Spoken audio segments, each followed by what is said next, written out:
My husband's estate, valued at $100 million, along with our house, will be passed down to me. Since we don't have any children, everything will come to me alone. However, my sister-in-law often speaks with a sense of entitlement that makes it seem like she expects something different. My name is Laura, and I'm a 48-year-old who works part-time. My husband and I are parents to 3 wonderful sons. One is a senior, and the other is a sophomore in high school. This year, my eldest son is preparing for his college entrance exams, and he aspires to become a lawyer. He has been working very hard toward this goal, which has been a dream of his since he was a young child. I believe my son's passion for law might be influenced by my older brother Brian, who is also a lawyer. A few years ago, my brother established his own law firm and even hired several lawyers to work with him. My eldest son grew up admiring my brother's achievements, which further fueled his interest in studying and consistently achieving good grades, even during his elementary school years. When my brother learned about my son's desire to follow in his footsteps and become a lawyer, he was absolutely thrilled and has been encouraging him ever since. Whenever my son and my brother meet, my son always tells him with determination, "Uncle, I'm going to be a lawyer just like you." My brother, often amused, chuckles and replies, "Hurry up and become a lawyer, so you can follow in my footsteps." Despite being married, my brother doesn't have children of his own. When he visits us, he happily spends time with my sons, playing with them and indulging their every whim. My brother's wife is 8 years younger than him, but unfortunately, she's not someone who is easy to get along with. She has a rather difficult personality and never visits our house, so we don't have much of a relationship. When my brother and I lost our parents at a young age, he took on the role of a guardian for me. He was there to walk me down the aisle when I got married, and not long after that, he got married himself. My husband and I were relieved to hear that my brother had found someone to marry, especially a young woman who could bring happiness into his life. However, when we finally met his fiancée, I was taken aback by how unhappy and sulky she seemed. We were expecting to meet a joyful woman who was excited to marry my brother, but instead, she looked at us with a rather grumpy expression. Despite my surprise, I tried to be polite and said in front of my brother and his fiancée, "You two make a great couple." But later, when I was alone with my husband, I confessed my true feelings. I couldn't help but express my concern about her demeanor and how it might affect my brother in the long run. I couldn't help but wonder why my sister-in-law seemed so unhappy after she and my brother got married. My husband noticed it too and shared my concern, saying, "She wasn't exactly a cheerful bride, was she? But there's nothing we can do about it now." My brother had married a woman 8 years younger than him, and just before their wedding, he bought a beautiful house. To celebrate, my husband and I took our children to visit them. The house was magnificent, just as I expected from my brother, who owns a successful law firm. But when we arrived, my sister-in-law was nowhere to be seen. In a light-hearted attempt to break the ice, my husband joked with my brother, "Has your wife already left you?" However, instead of laughing, my brother's expression became serious, which made both my husband and me uneasy. My brother explained that whenever there's an issue, his wife returns to her parents' house. That day, she was staying with her mother to celebrate her birthday. My husband felt bad for making the joke, his shoulders slumping in regret. Then, out of nowhere, my brother asked us with a straight face, "If I can't have children of my own, would you consider letting me adopt one of yours?" At first, I thought my brother was joking, but his serious demeanor told me otherwise. His unexpected request left me speechless, but my husband, trying to lighten the mood, chuckled and said, "We can't predict the future, so let's talk about it if that time ever comes. If you're okay with our kids, you can adopt whichever one you want." Though my husband didn't take the request seriously and brushed it off, I couldn't shake the unease I felt about the whole situation. I was particularly worried about the tension between my brother and his wife. It was clear that something wasn't right between them, but I didn't feel it was my place to interfere. After that, whenever we visited my brother's house or he came over to ours, It was always just him. My sister-in-law never joined us, and my brother never brought her up in conversation, so I avoided asking about her. They had been married for more than 8 years, and over time, it was almost as if I had forgotten she existed. This year, my eldest son was accepted into his dream law school, and my brother came over to our house to celebrate the good news. However, during the visit, he brought up the topic of adoption again. Like I mentioned before, would you allow me to adopt one of your children? He asked, this time with a seriousness that caught me off guard. My brother and his wife had been unable to have children, and it seemed that this issue had been weighing heavily on him for years. They had just gotten married the last time he asked, and now, all these years later, the question had resurfaced. We had discussed the possibility of adoption before, so there wasn't any rush to make a decision. However, this time my brother seemed more serious about it. Even so, my husband didn't seem to grasp the weight of the situation and responded quickly, would you prefer to adopt our eldest son since he wants to be a lawyer? My husband said it so casually, but I was much more cautious. After all, this was a significant, life-changing decision for our sons. Although they would be with my brother, their uncle, I knew they would be fine in terms of family connection, but my concerns ran deeper. I was particularly worried about my sister-in-law. What if she didn't treat my son well because he wouldn't be her biological child? So I asked my brother, is your wife on board with the idea of adoption? My brother gave a small sour smile and said, don't worry about her, we've already talked it through. His words gave me some relief, knowing they had discussed it as a couple. Still, I couldn't decide on the spot. I wanted to talk it over with my 3 sons first. They were both in high school, old enough to have a say in such a big decision. So, we left the conversation there for the day, agreeing to think it over. A few days later, I received a call from my brother's law firm. They informed me that my brother had collapsed. Panicked, I rushed to the hospital, where I found several of his colleagues waiting anxiously. My brother had suffered a stroke while at work and was now unconscious. After I arrived, the staff from the law firm left, but not before mentioning that they had been unable to reach my sister-in-law. I tried calling her on their home phone, but there was no answer. I didn't even have her cell phone number. Later, my husband and our younger son arrived at the hospital, but despite our efforts, we still couldn't get in touch with my sister-in-law. Eventually, my second son found a smartphone among my brother's belongings. We managed to unlock it and searched for her number. When I called, she answered angrily. I told you not to call again. I will sue you. Her harsh tone shocked me, but I quickly said, it's Laura, Brian's sister. My brother has passed out and was taken to the hospital. As soon as she realized it was me on the phone, her tone softened. Oh, I'm so sorry. I thought it was Brian. You said he collapsed. I explained my brother's condition and told her which hospital he was in.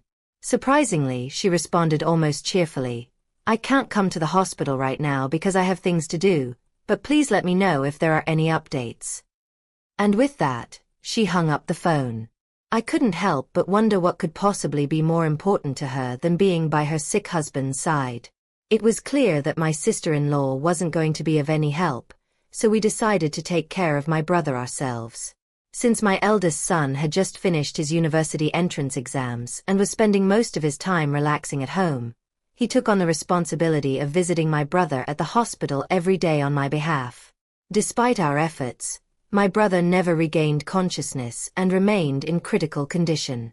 Yet, during this entire time, my sister-in-law neither called nor visited the hospital. About a week after my brother was hospitalized, I decided to call her again. This time she answered quickly and, to my shock, asked gleefully, "What's the matter? Did he die?" Her rude and heartless attitude made me want to scream at her, but I held back and quietly replied, "No, he's still alive. Why don't you visit the hospital?" Her response only irritated me further. I'm not a doctor, nor am I a spiritual healer. There's nothing I can do to help him recover, she retorted, as if she were annoyed by my call. Her cold and uncaring demeanor enraged me even more, so I hung up the phone. It was then that I began to suspect that my brother's desire to adopt one of my sons might have stemmed from his troubled marriage. Perhaps he had already given up on the idea of having children with his wife. When my brother first got married, I had asked him how they met, and he mentioned that they had been introduced through a marriage counseling agency. I started to wonder if my sister-in-law had married him simply because he was a lawyer and she wanted to live a comfortable life. This thought made me even angrier. When I shared my concerns with my husband, he pointed out something even more unsettling. If Brian dies in this situation, he said, his wife will inherit everything, since they don't have any children. My husband suggested that perhaps the reason my brother had brought up the idea of adoption when he came to celebrate our son's acceptance into law school was because he was thinking about what would happen to his estate. I wished I could have made a decision about the adoption back then, but it was too late now.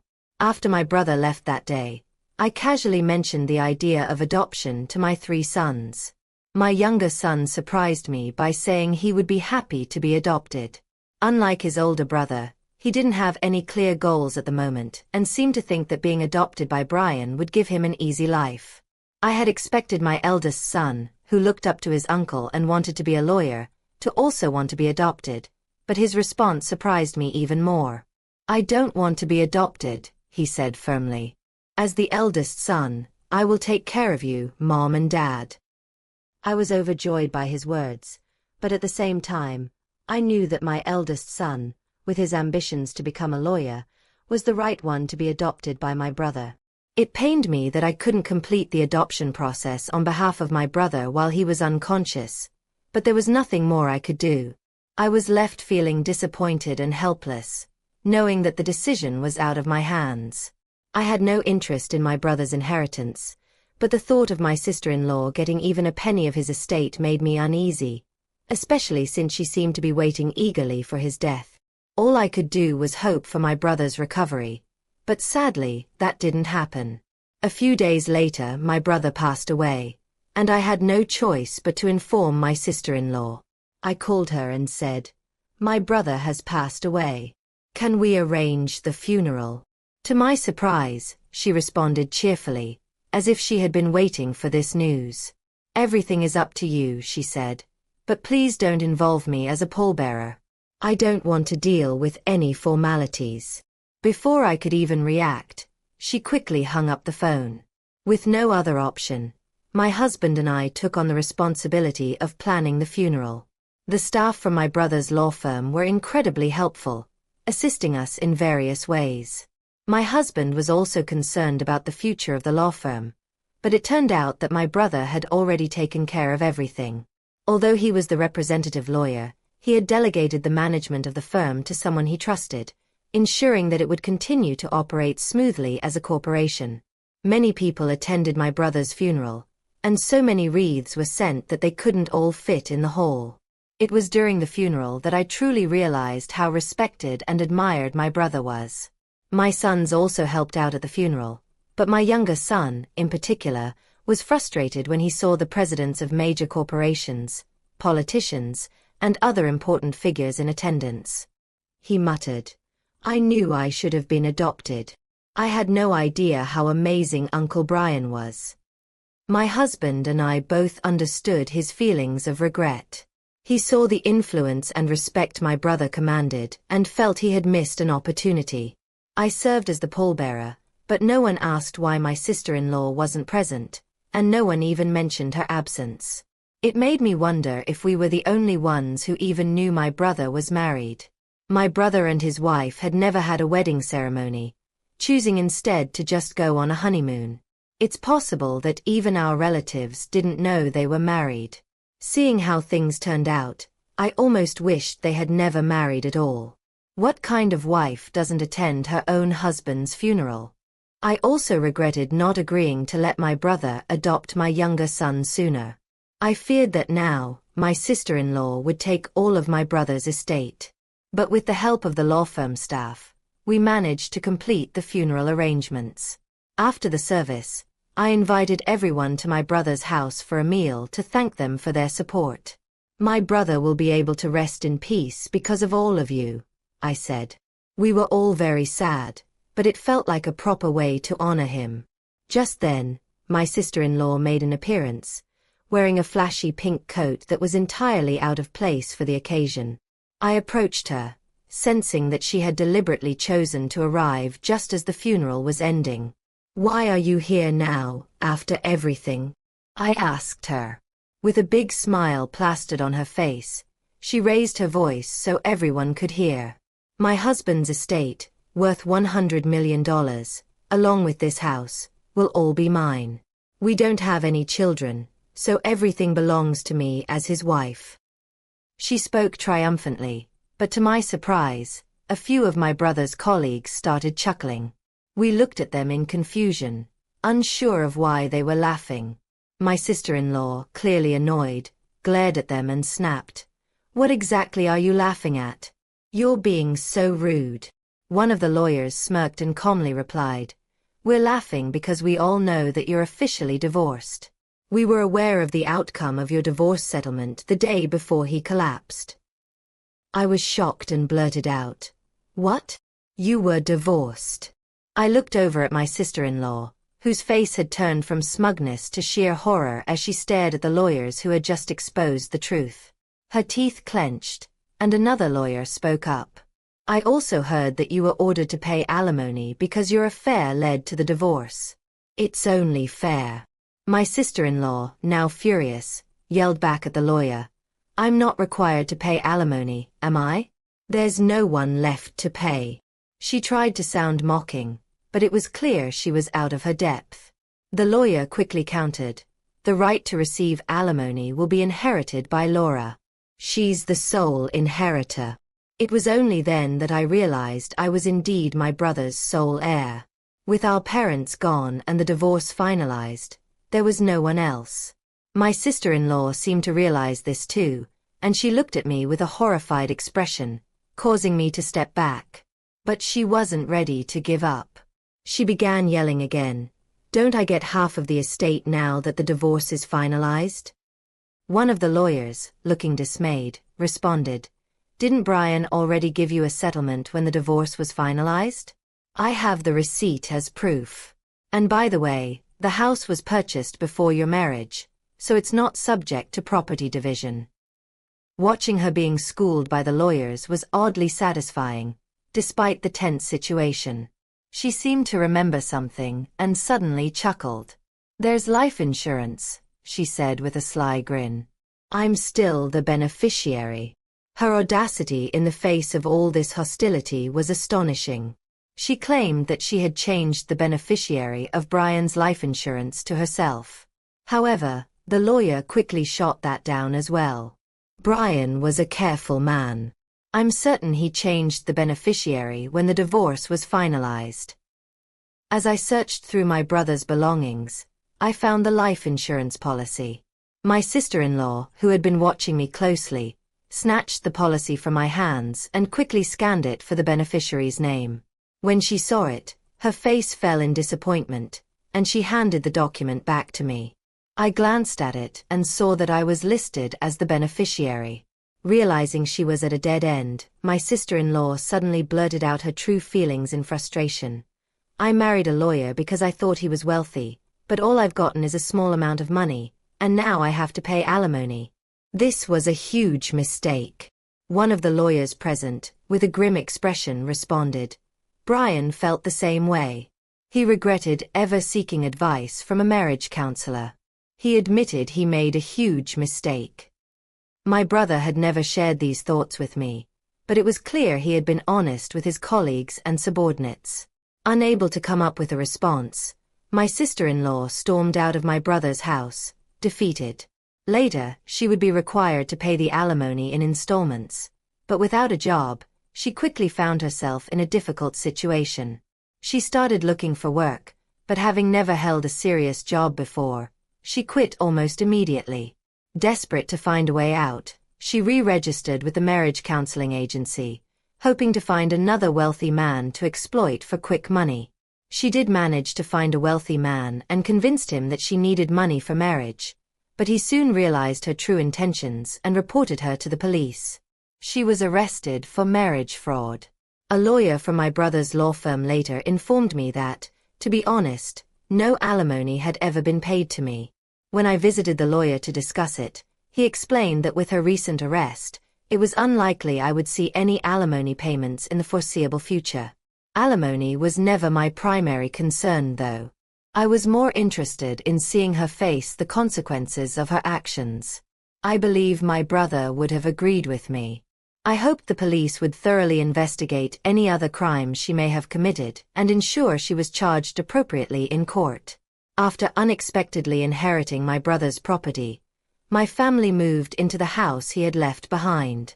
My husband and sons were thrilled to finally live in a big house after spending years in a small apartment. My eldest son began studying law with even greater determination. Watching my brother's colleagues and subordinates argue with my sister-in-law during the funeral had inspired him even more. Although he was never adopted by my brother, I hope he will carry on my brother's legacy and become a great lawyer like him. Only my younger son seemed upset and a bit disappointed that I had inherited everything. With a half-joking smile, he said, "To be honest, I wish I had been adopted by Uncle so I could have inherited everything." His words were playful, but I could sense a hint of regret behind them.